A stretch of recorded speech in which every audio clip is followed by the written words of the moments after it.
Jai Hind friends, myself Dr. Sachin Jain, Associate Professor, Department of Computer Science and Engineering. So for today's class, topic is Java Servlet.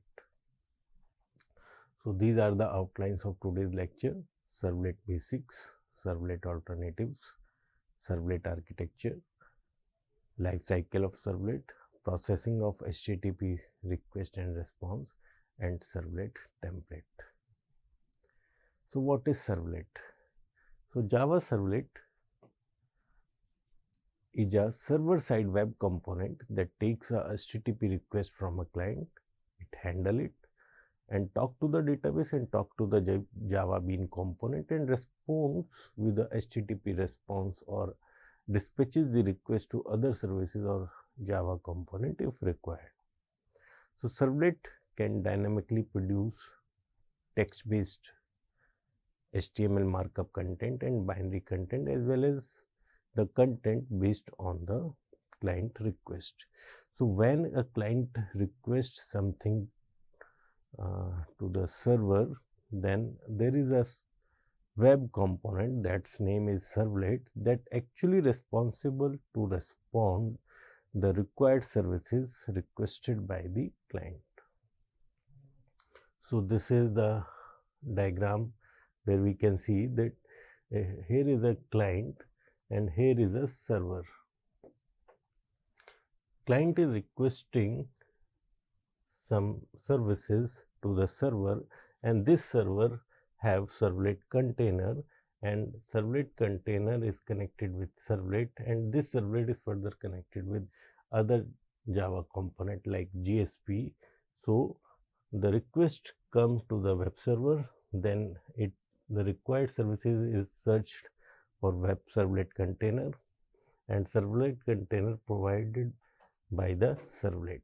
And if there is some another component required by the client, then it gets fetched here, then here, then here, then it goes in terms of response to the client. So if you will talk about the environment for Java Servlet, so a Java Servlet component is supported by its servlet container that we have seen already, and that Apache Tomcat web server is the official reference for implementation of servlet container that supports servlets and Java server pages.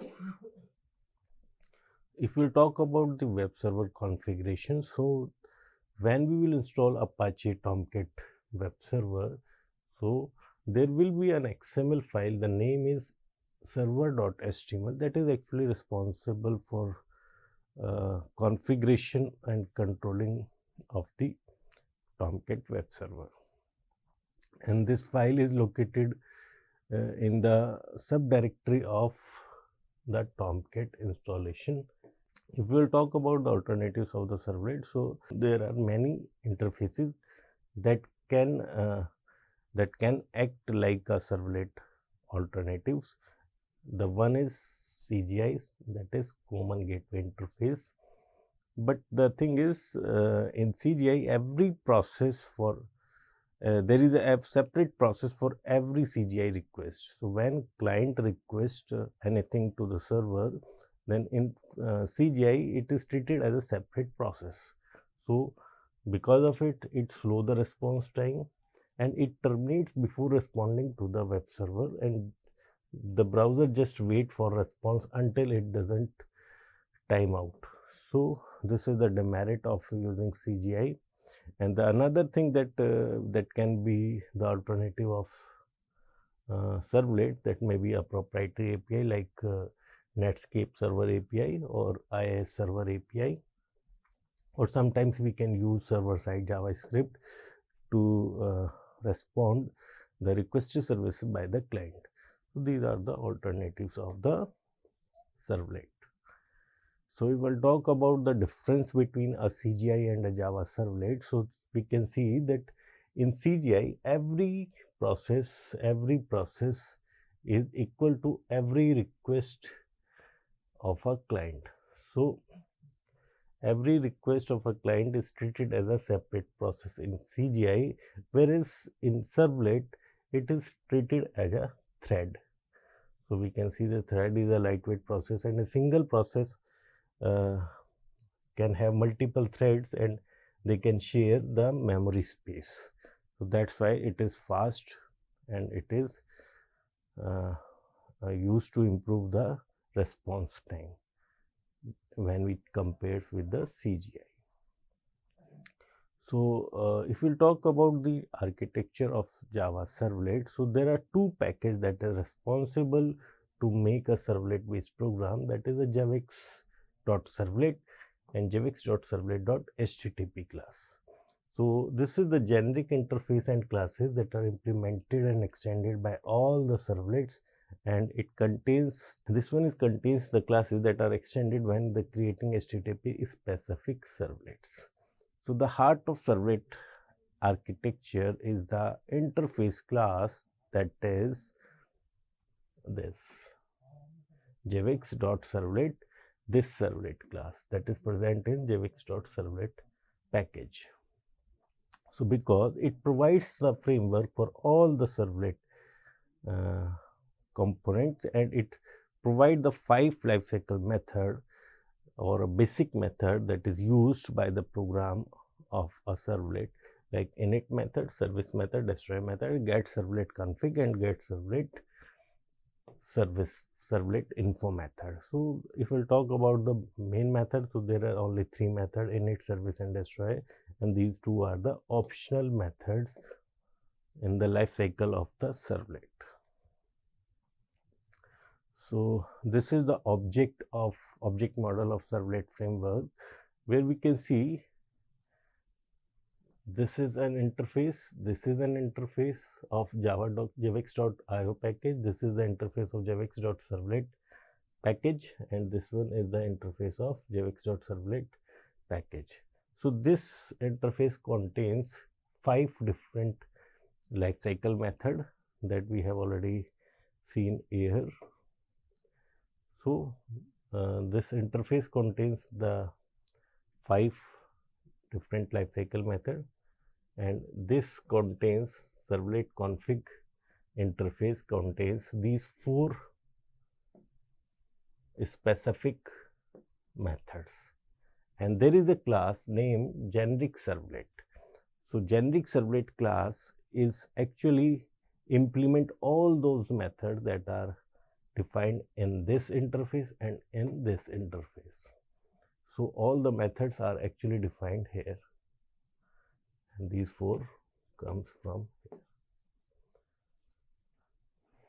Now there is another class named is HTTP servlet class that actually inherit all those methods that are defined inside the generic servlet class. So in examination, sometimes it is asked that what is the difference between these 2 classes, generic servlet and HTTP servlet.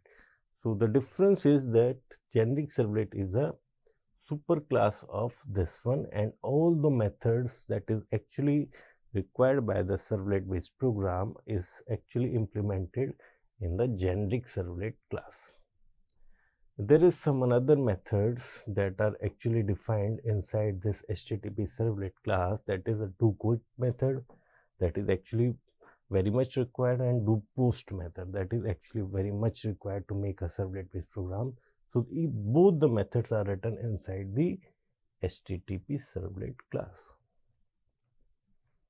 So this is the difference between this generic servlet class and HTTP servlet class. So both have different set of methods implementation. So the same thing that we have discussed in the earlier diagram.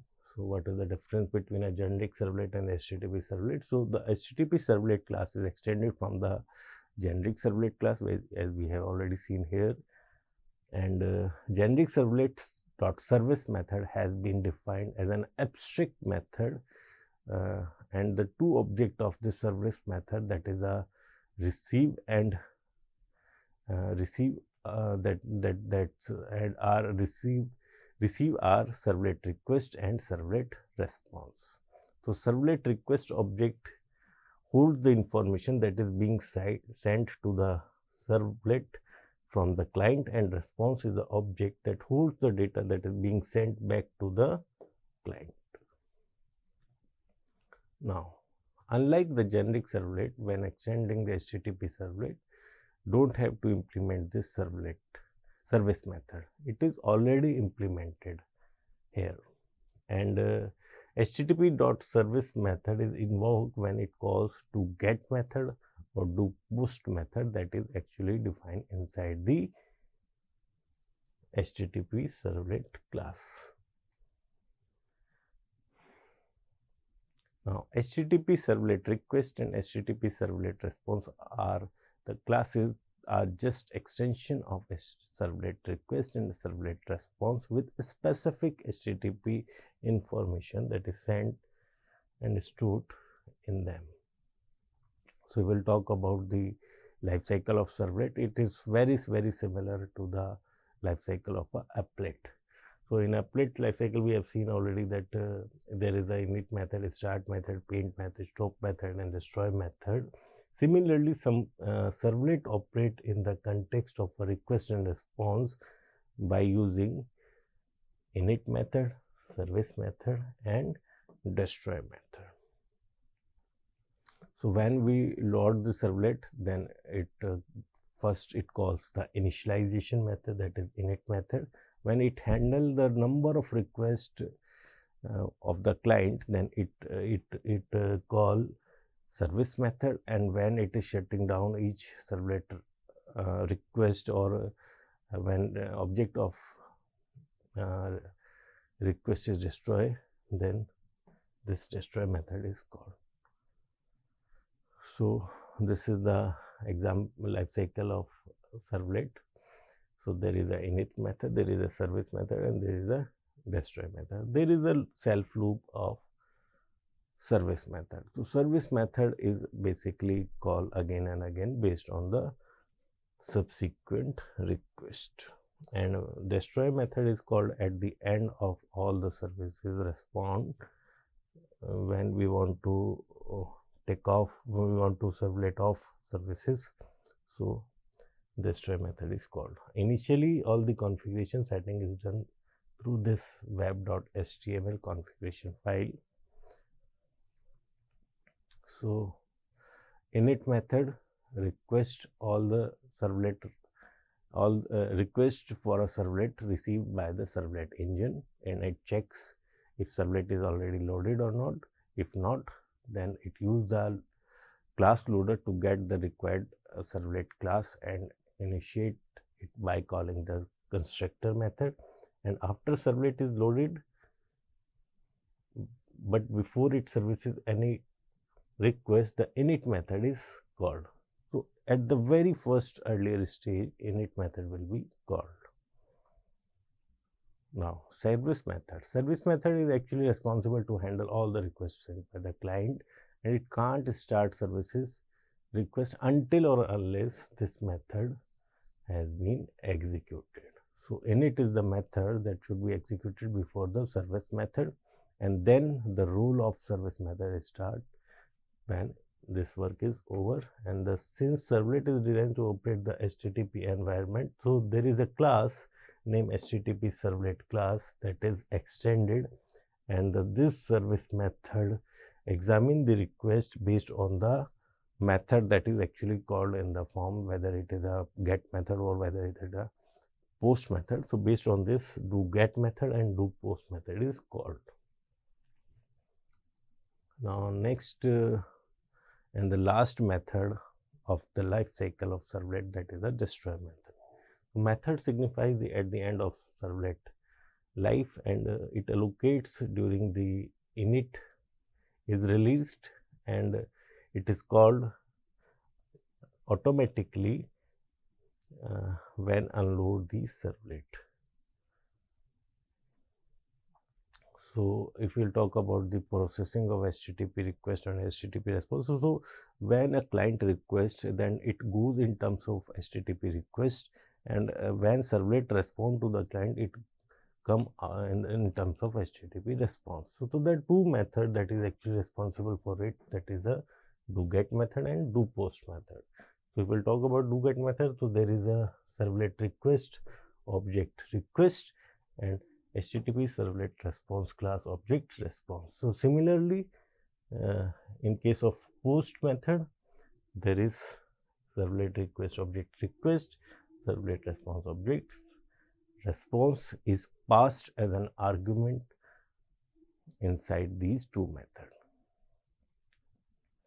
So if we will talk about the processing of these requests, then the request and HTTP servlet request and HTTP servlet responsive are the two interfaces that actually provide the servlet for full access of the information from the request and response sent back to the client. So when the doGet and doPost method is called, the servlet container passes the HTTP request and HTTP response object inside these two methods. So if we'll talk about the compiling and working the servlet, so first we need to install the path setting, and after creating the servlet jar file, that may be a servlet.jar. So put the servlet class in proper location.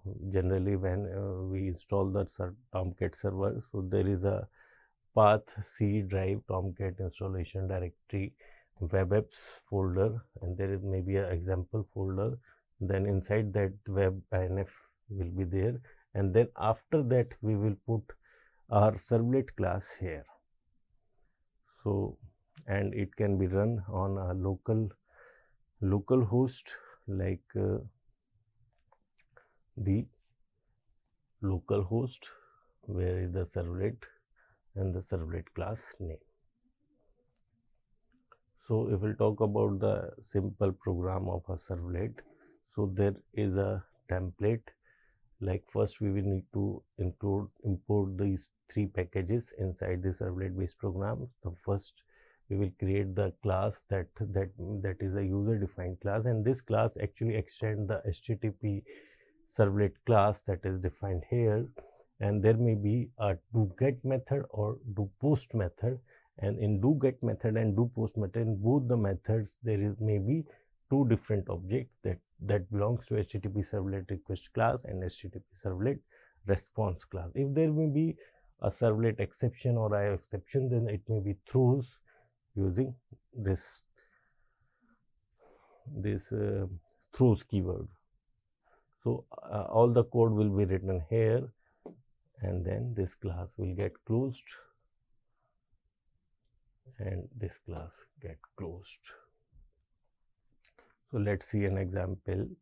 So first we will import the three packages, then I'm making a class name is hello world, and I'm extending the HTTP servlet class. I'm using the doGet method, and doGet method both object request object and response object are passed as an argument, and if there is an exception then it will be thrown.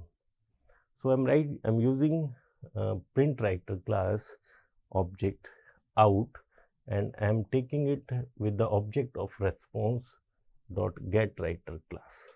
If you want to display something on a client browser, so we can use this out object, out.println, or whatever we want to print, then we can write here.